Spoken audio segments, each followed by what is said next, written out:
além do narrador e da personagem, um outro elemento importante da narrativa é o espaço. O espaço na narrativa é o lugar físico onde as personagens circulam, onde as ações se realizam. Primeiramente, podemos analisar o espaço como interno ou externo.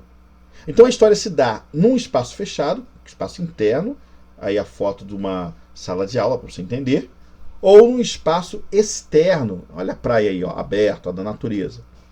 Articula-se com as personagens, estabelecendo com elas uma interação. Pode influenciar suas atitudes ou sofrer transformações provocadas por elas. Então, assim, o espaço ele tem esse poder de interagir com as personagens, tá? De modo que ela até influencie o humor da personagem, influencie a atitude da personagem. E ao mesmo tempo ela pode ir mudando ao longo da narrativa, o ambiente vai mudando a partir do momento que as coisas vão melhorando ou piorando para a personagem. Vou te dar um exemplo de histórias de contos de fada, que, por exemplo, como a Bela Adormecida, não sei se você lembra da história, eu já vi o desenho, também acho que eles retratam muito bem isso no desenho, que quando a Bela Adormecida, não minto, a Bela e a Fera, né? Quando a fera vira, quando o rei vira uma fera, né, transformado pela bucha, o castelo fica horroroso, as terras ali se fecham, tudo ficou, a região fica toda horrorosa. Mas quando ele é transformado, tudo aquilo renova. Isso também acontece na Bela Adormecida, né? Quando ela dorme, o reino todo adormece, aquilo ali se fecha, fica tudo feio. Aí quando as coisas melhoram para ela, melhoram também para o meio ali. Então há uma relação entre a natureza ali, o espaço e a personagem. Tá? Então ela pode ser influenciada ou sofrer as transformações provocadas. O ambiente pode transformar o ser e vice-versa. Naquele filme, se não me engano, naquele filme do Coringa, não sei se você lembra aquela cena da escada, tem um momento que ele está subindo a escada, ele está mauzão, ele está todo para baixo, o lugar é escuro, taciturno.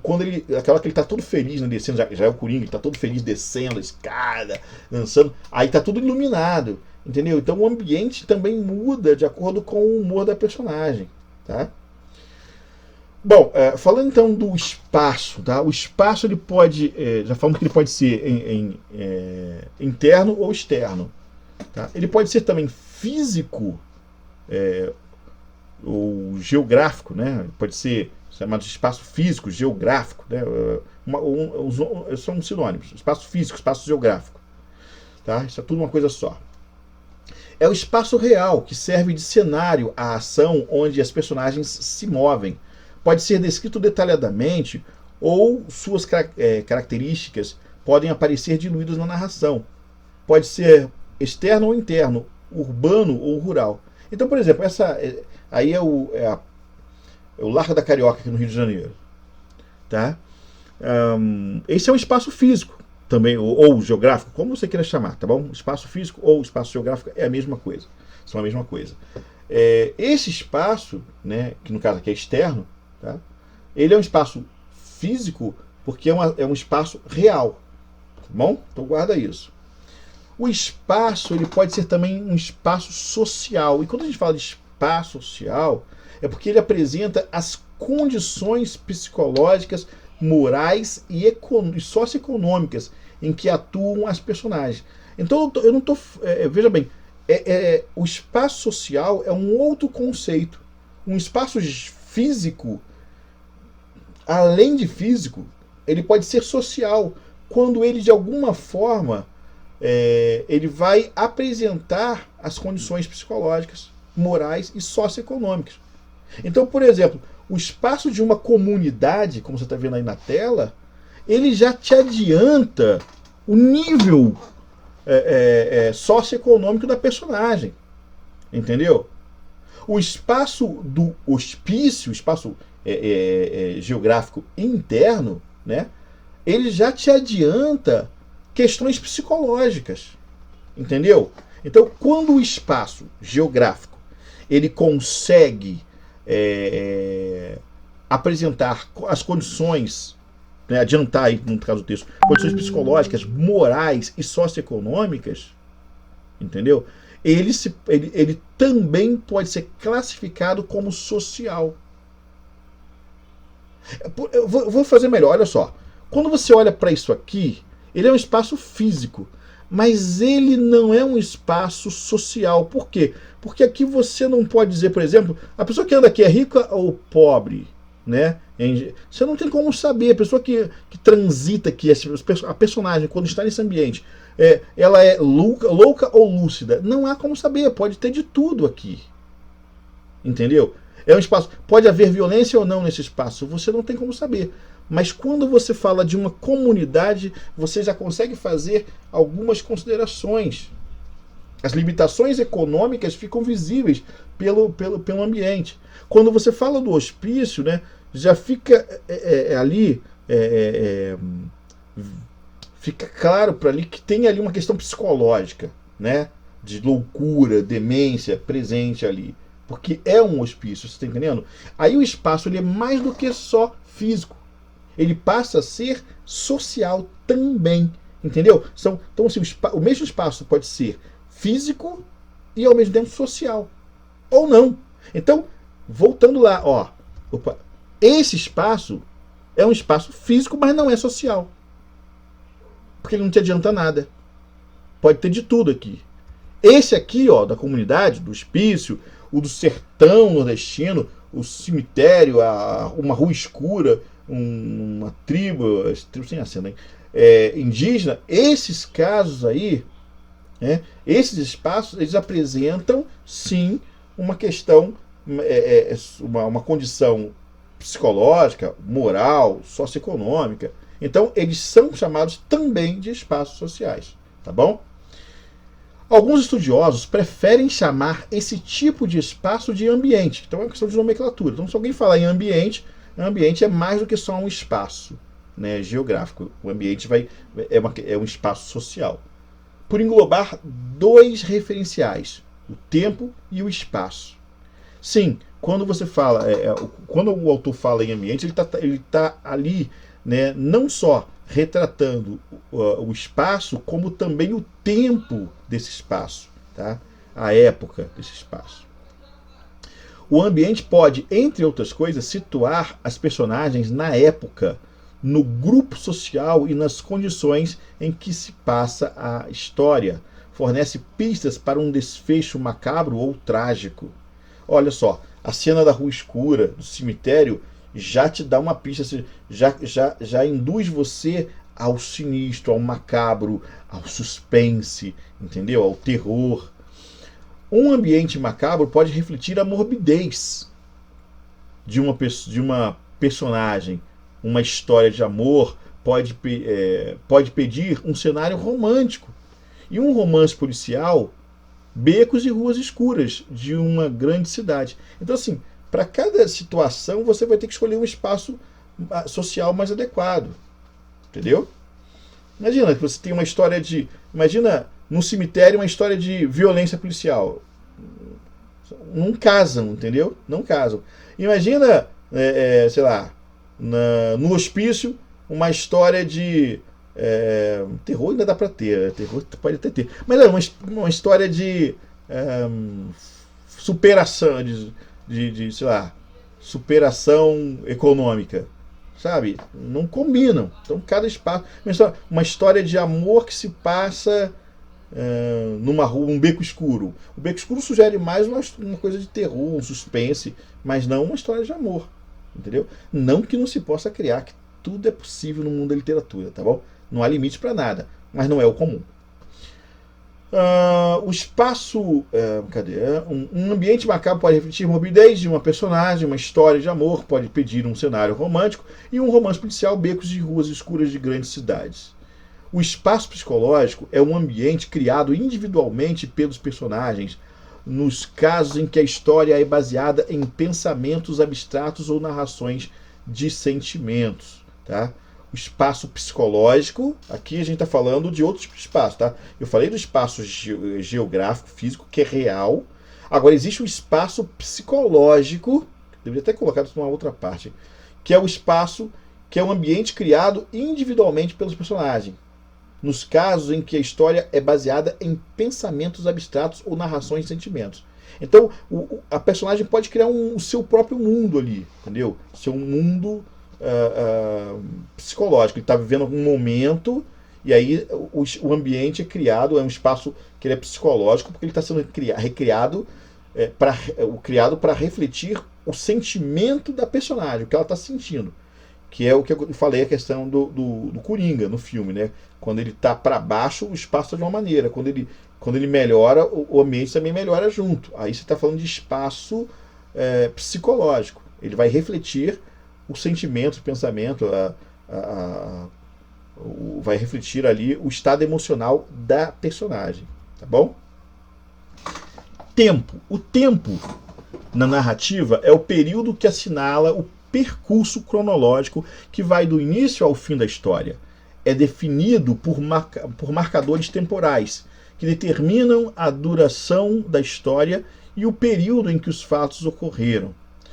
Às vezes, o marcador temporal indica implicitamente a época em que se passa a história.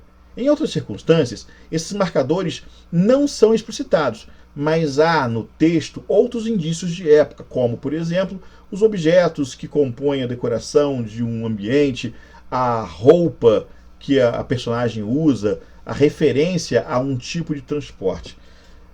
Quando a gente fala de tempo, a gente está falando de quando a história acontece. Tá? Então, geralmente você tem aí marcadores. Seria quando o autor, né, quando o narrador cita lá a época, ou mesmo a data, o dia, a hora, enfim. É muito mais fácil você determinar o tempo. Às vezes não tem nada disso, tá? Mas existem outros elementos. Um filme da Idade Média, você sabe que é um filme do passado pela armadura, né, por toda a estrutura. Agora, quando se trata de um filme mais futurista, você tem naves espaciais, aquela coisa toda. Assim, então há elementos, objetos que aparecem lá, decorações, que fazem, né, roupas, que fazem com que você perceba, pelo menos se está no presente, se está no passado, se está no futuro, entendeu? Ou às vezes tem marcadores que são apenas de períodos do dia. Por exemplo, esse da Idade Média, você, pela imagem, você vê que está se passando de dia. Agora, se você olha para o lado aí, ó, período noturno do Batman, né? A história se passa à noite. Tá? Quando à noite? Em que ano? Eu não sei, mas se passa à noite. Entendeu? Então, assim, nem sempre você consegue determinar com exatidão o tempo, mas com certeza você vai conseguir encontrar marcadores de tempo no seu texto. Tá? Isso aí não tem como falhar. O tempo pode ser cronológico, que é o tempo real. É o tempo da natureza, dividido em dias, semanas, estações do ano, etc. Tá? Aquele tempo que segue o relógio, cronos, tempo, né? Então você vai seguir a ordem cronológica, a ordem do relógio, tá? Minutos, segundos, minutos, horas, dias,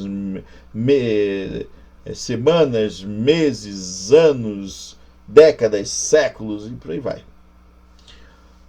Pode ser medido por meio de relógios, de passagem dos dias, de estações do ano.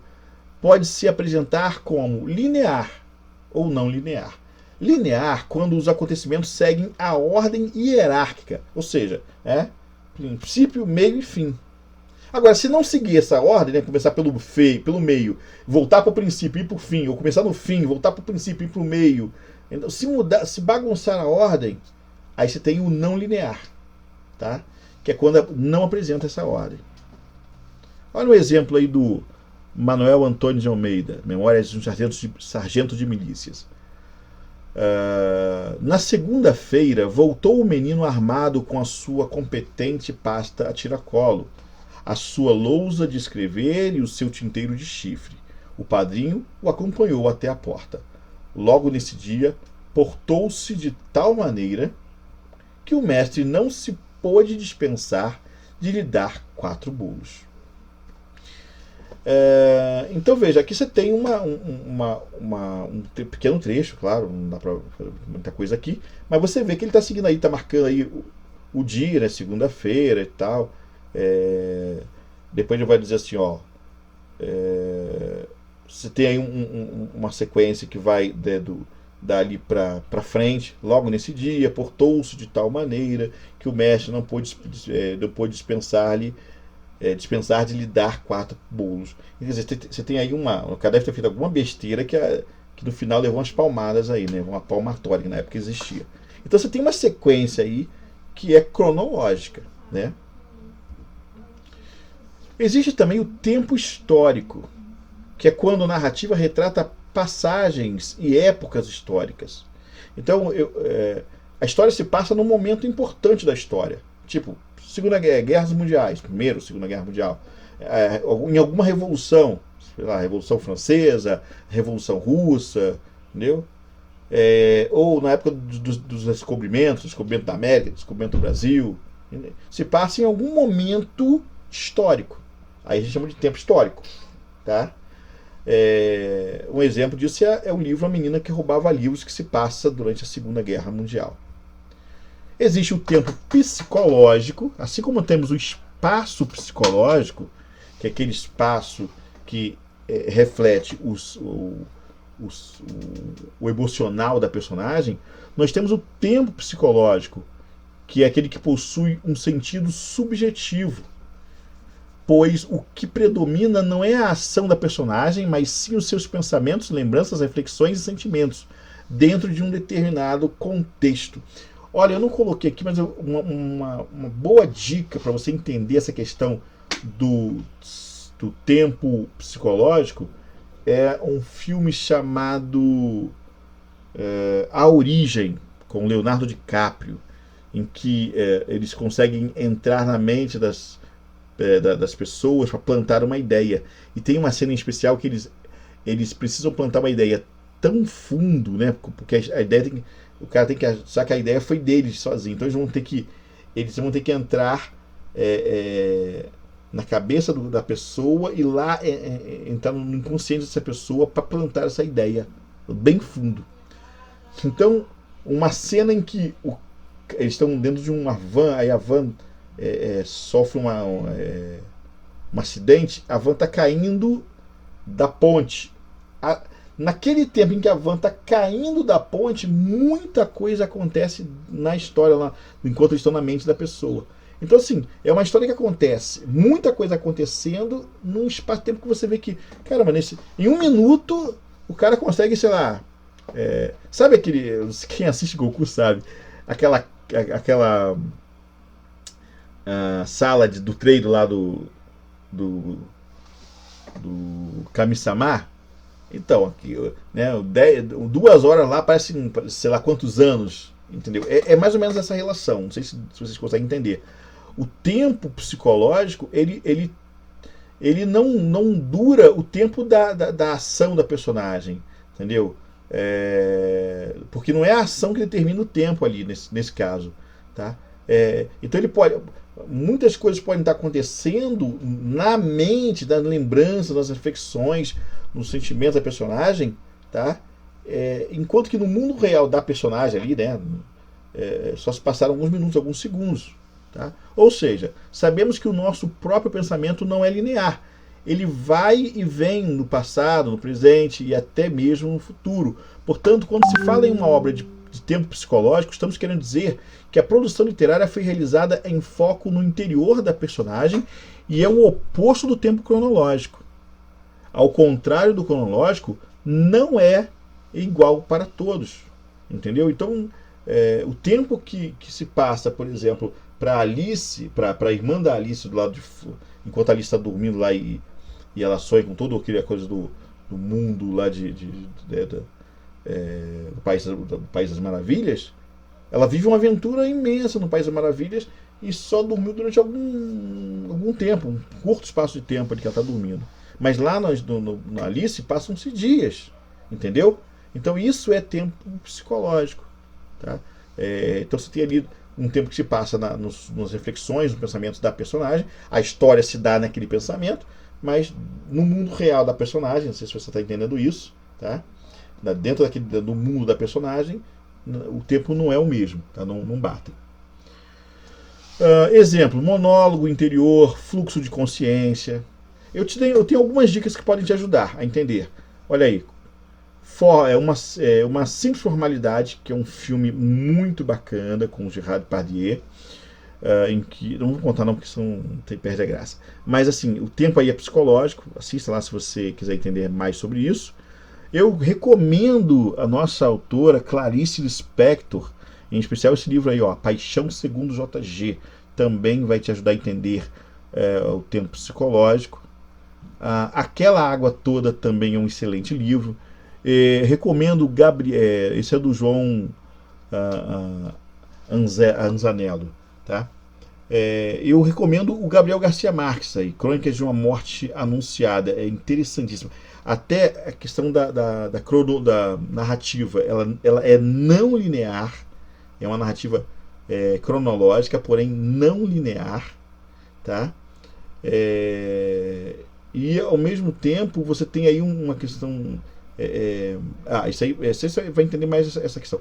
Mas tem um tempo psicológico aí também, que vale a pena você observar. Mas o foco aí está mais na narrativa não linear, cronológica, porém não linear. Cinema Paradiso, né, para quem já assistiu, eu passei isso para vocês, tá na plataforma ainda. Cinema Paradiso dá um bom exemplo do que é o tempo psicológico, porque a história toda se passa no pensamento entre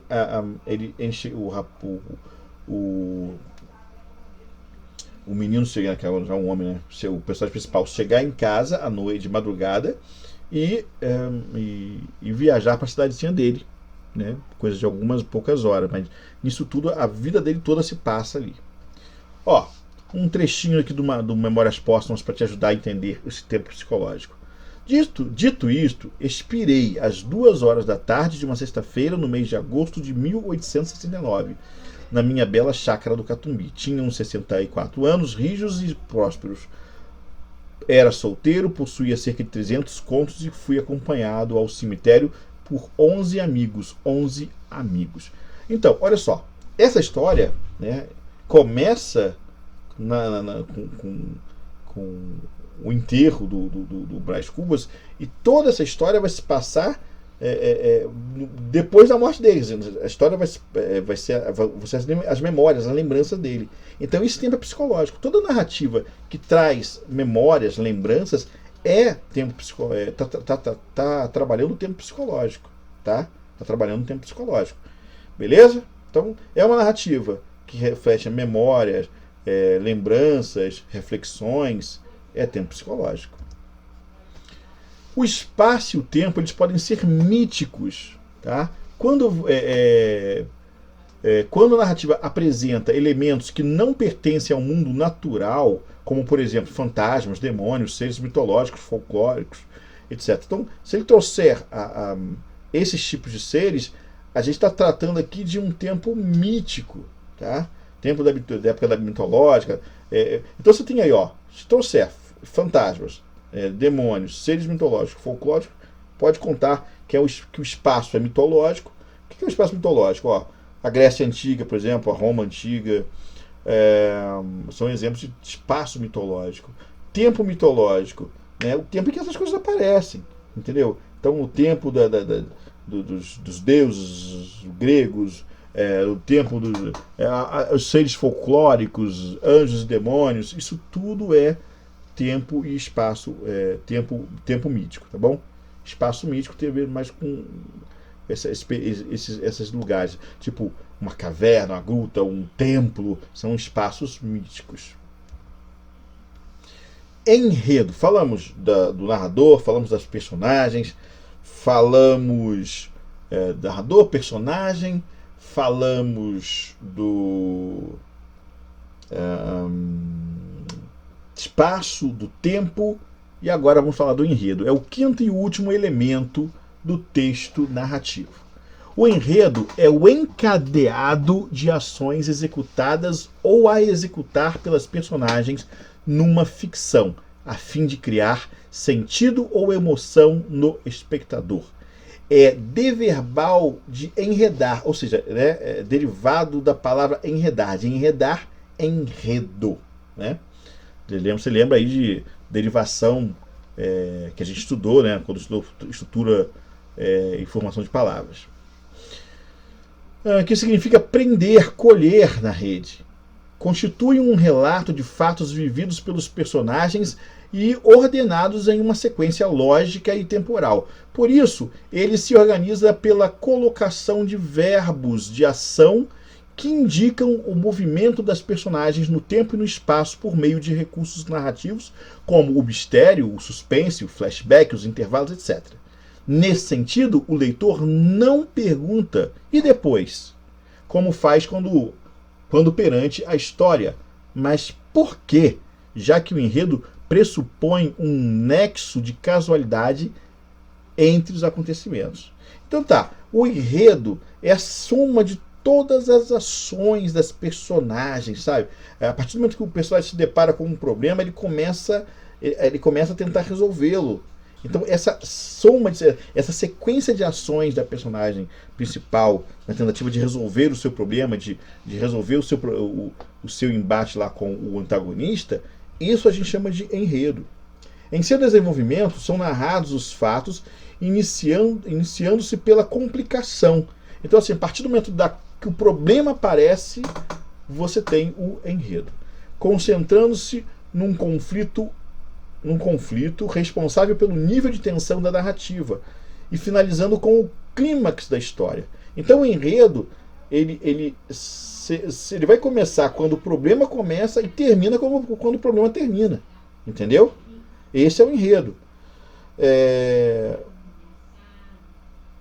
Aqui, quando a gente fala em responsável pelo nível de tensão da narrativa, é porque ele vai tentar resolver o problema. E aí a gente fica na expectativa, na tensão de será que ele vai conseguir? Será que isso vai resolver ou não?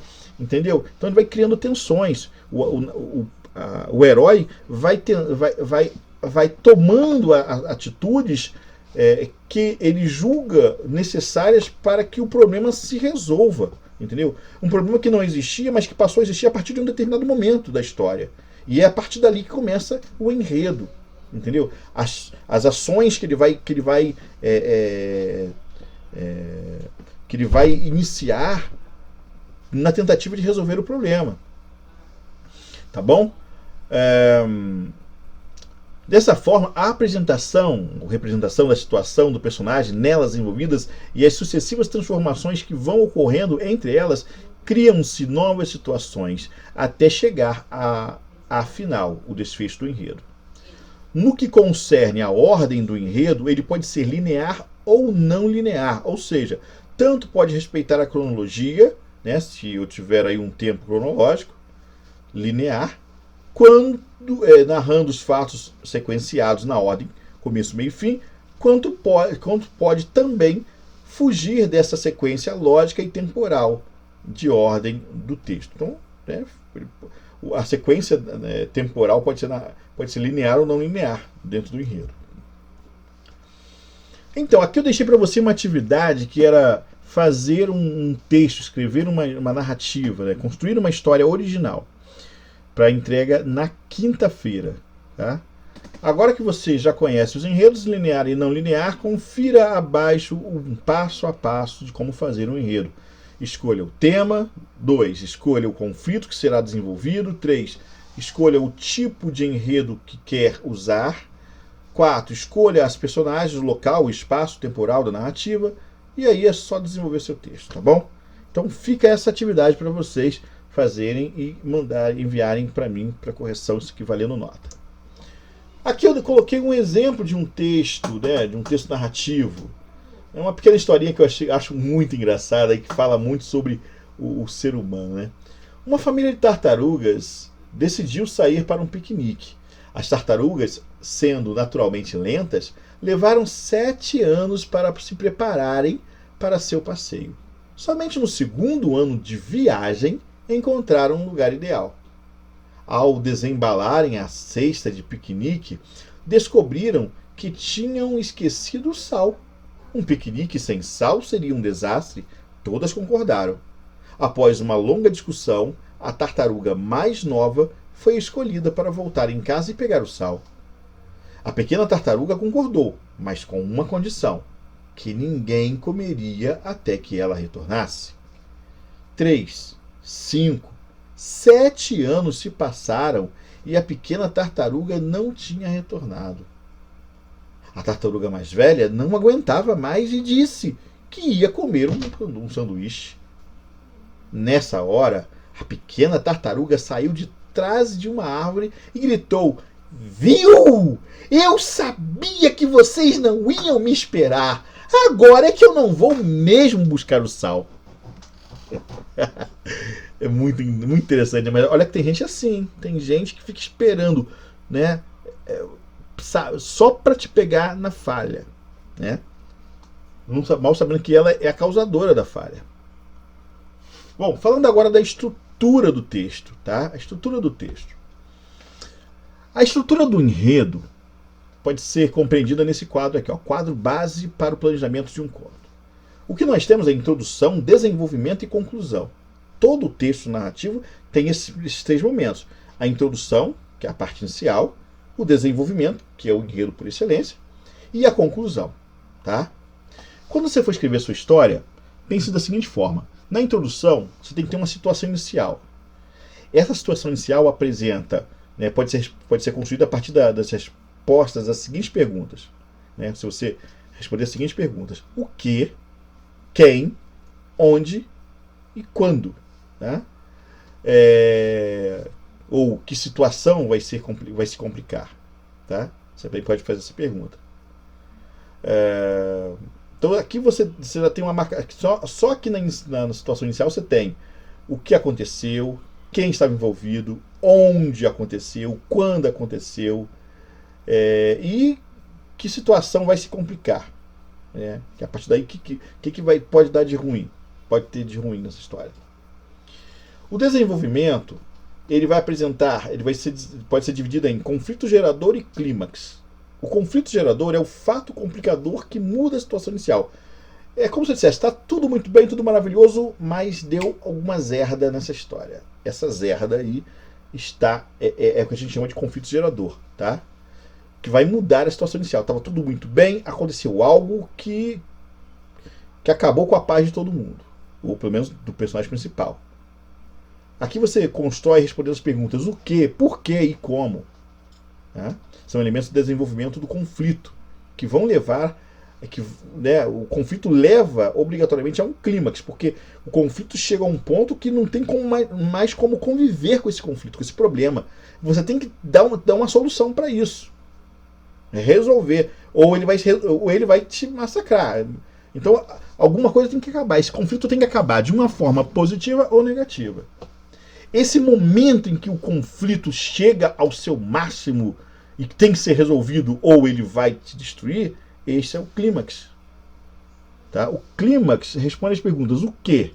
Que fato no desenvolvimento do conflito vai exigir uma decisão, uma solução e preparar o desfecho da história? Tá?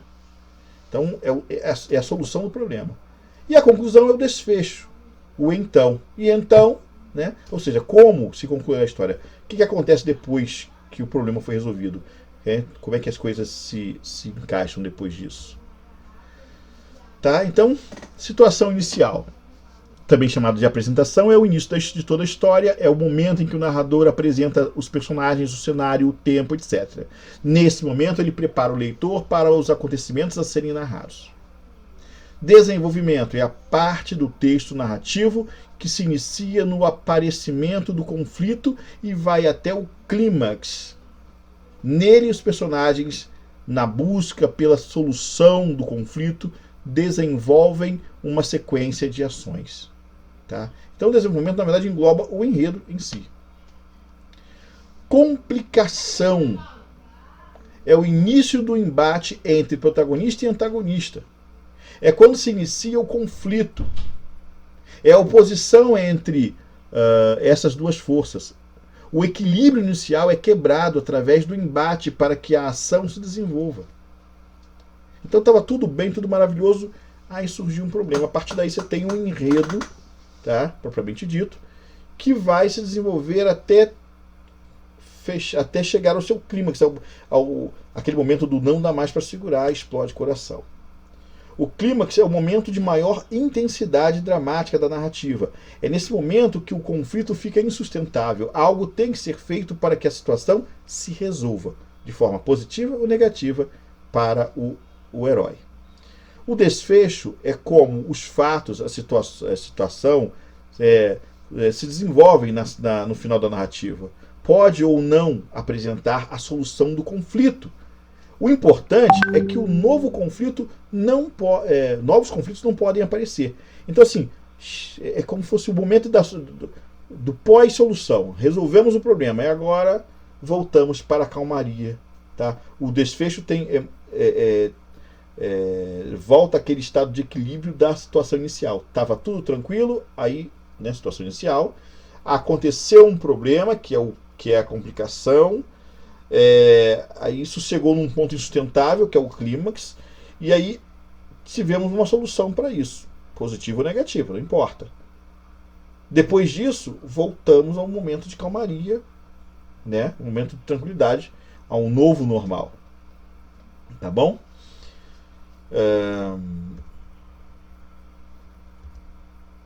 Aqui eu coloquei um texto para você e eu fiz questão de marcar todo o texto, as partes do texto para você. Opa, olha aí, ó. Bezerro Sem Mãe, de Raquel de Queiroz. Vamos ler? Foi numa fazenda de gado, no tempo do ano que as vacas dão cria. Cada vaca toda satisfeita com seu bezerro, mas 2 deles andavam tristes de dar pena. Uma vaca que tinha perdido o seu bezerro e um bezerro que ficou sem mãe. A vaquinha até parecia estar chorando, com os peitos cheios de leite, sem filho para mamar. E o bezerro sem mãe gemia, morrendo de fome e abandonado. Não adiantava juntar os 2, porque a vaca não aceitava. Ela sentia pelo cheiro que o bezerrinho, órfão, não era filho dela, e o empurrava para longe. Aí o vaqueiro se lembrou do couro do bezerro morto, que estava secado ao sol. Enrolou naquele couro o bezerrinho, sem mãe, e levou o bichinho disfarçado para junto da vaca sem filho. Ora, foi uma beleza! A vaca deu uma lambida no couro, sentiu o cheiro do filho e deixou que o outro mamasse à vontade. E por 3 dias foi aquela mascarada. Mas no 4º dia, a vaca, de repente, meteu o focinho no couro e puxou fora o disfarce. Lambeu o bezerrinho direto, como se dissesse: agora você já está adotado. E ficaram os 2 no maior amor, como filho e mãe de verdade. Veja, nesse texto da Raquel, eu fiz questão de fazer marcações de cores aí, para você entender, tá? O enredo é toda essa história, tá? Toda a história. Por quê? Porque a complicação ela já aparece no primeiro parágrafo. Então, podemos pegar a história toda. O enredo é toda essa história. Foi numa fazenda de gado, no tempo e no ano em que as vacas dão cria. Aí você tem a apresentação. Essa parte aí vai me dizer onde, uma fazenda de gado, quando, no tempo e no ano em que as vacas dão cria. Então ele fala tempo, fala lugar e fala os envolvidos aí, no caso a vaca, o bezerro, apresenta parte dos envolvidos, dos personagens dessa história. Mas aí vem o mas, olha só, o mas já introduz a complicação, o mas já é uma conjunção, adversativa que já apresenta aí um problema. Esse problema, esse conflito, essa complicação, ela quebra a situação inicial e estabelece o conflito, tá? Problema a ser resolvido. Mas um deles andava triste, dar pena, uma vaca que tinha perdido o seu bezerro e um bezerro ficou sem mãe. Então, a partir disso, você já tem o conflito, o problema a ser resolvido, tá? Aí a gente continua aqui, ó. A gente continua no desenvolvimento. A vaquinha até parecia estar chorando com os peitos cheios de leite, seu filho, aquela parte toda ali, tá? Isso é o desenvolvimento. Aqui você tem, quer dizer, a partir do momento do azul que você pega o conflito, você começa o desenvolvimento. A apresentação foi até Bezerro, até a segunda linha, palavra Bezerro. Do mas para cá, do mas até antes do mas em vermelho, aqui embaixo no texto, o que você tem é o desenvolvimento do texto. Olha aí a chave. Esse desenvolvimento, ele compreende a complicação, que está em azul, tá? E compreende também vai até o adotado aqui em vermelho. E compreende também essa parte em vermelho, que é o clímax, que é o final do desenvolvimento. O desenvolvimento começa na complicação e termina no clímax. O clímax é a parte mais tensa. Ela tira o couro do outro. Será que ela vai rejeitar o filho? Será que não vai? Entendeu? Reparou que eu dei até uma paradinha ali?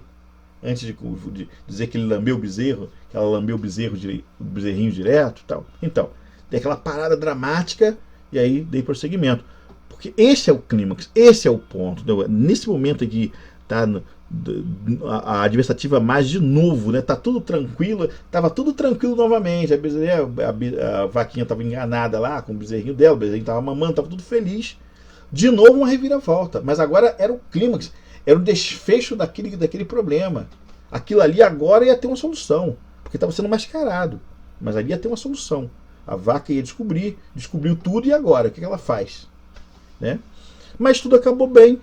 E as últimas duas linhas do texto, em verde, aí, formam um desfecho do texto. E ficaram os dois no maior amor, como filho e mãe de verdade. Quer dizer, voltamos à calmaria. Entendeu? Tá? Então você tem essa sequência. É essa sequência que eu quero ver no teu texto. Exercício. Olha outro exemplo aí. Ó. As pérolas. Presta atenção nessa história interessante de Carlos Drummond de Andrade. Dentro do pacote de açúcar, Renata encontrou uma pérola. A pérola era evidentemente para Renata, que sempre desejou possuir um colar de pérolas, mas sua profissão de doceira não dava para isso.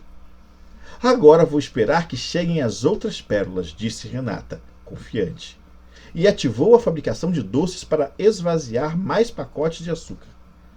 Os clientes queixavam-se de que os doces de Renata estavam demasiado doces.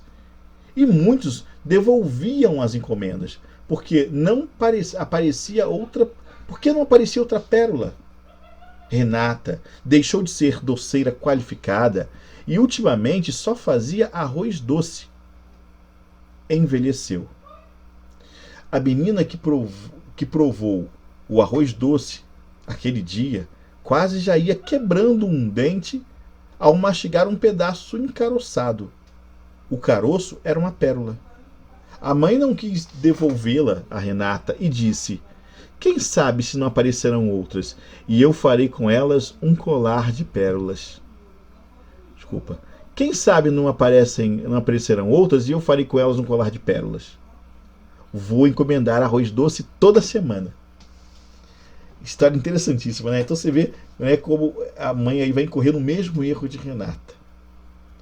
Bom, esse texto, se a gente for analisar aí a situação inicial, a situação inicial é a Renata encontrar uma pérola no pacote de açúcar. Tá? O conflito gerador desse texto foi Renata a aumentar a fabricação de doces. Tá? Ali ela começou a ter problema. Ali foi o problema, porque quando ela faz isso, ela deixa de ser uma doceira qualificada e tudo mais, tá? Ela vai se tornar, os doces vão se tornar açucarados, porque ela quer esvaziar mais pacotes, e ali começa o problema dela.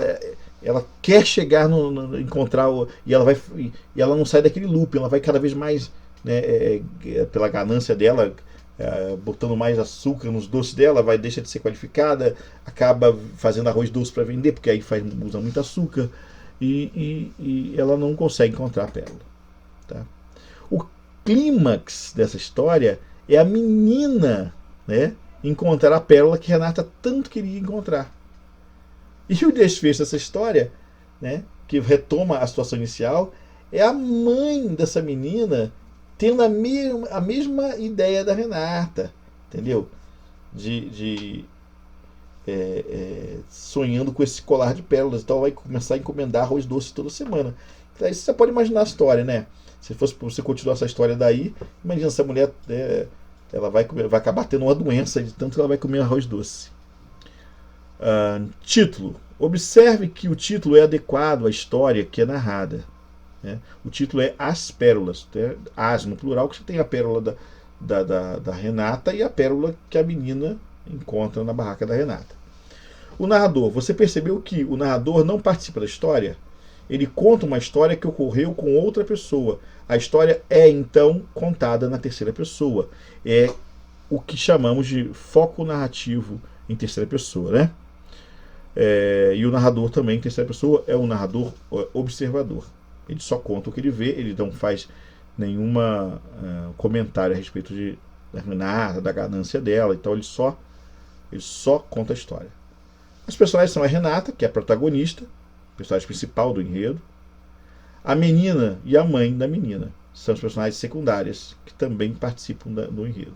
Viu? Aí ela fala das pessoas, mas veja, as pessoas são só citadas, não participam da história. Bom, ficamos por aqui. Espero que você tenha entendido bem essa matéria. A gente vai continuar depois num próximo vídeo, ainda falando de gêneros, mas agora vamos falar de outro gênero, o gênero lírico, tá bom? Então, aqui a gente encerra o gênero épico narrativo, tá bom? Obrigado pela presença de vocês nesta aula, espero que vocês tenham gostado e até a próxima. Fui!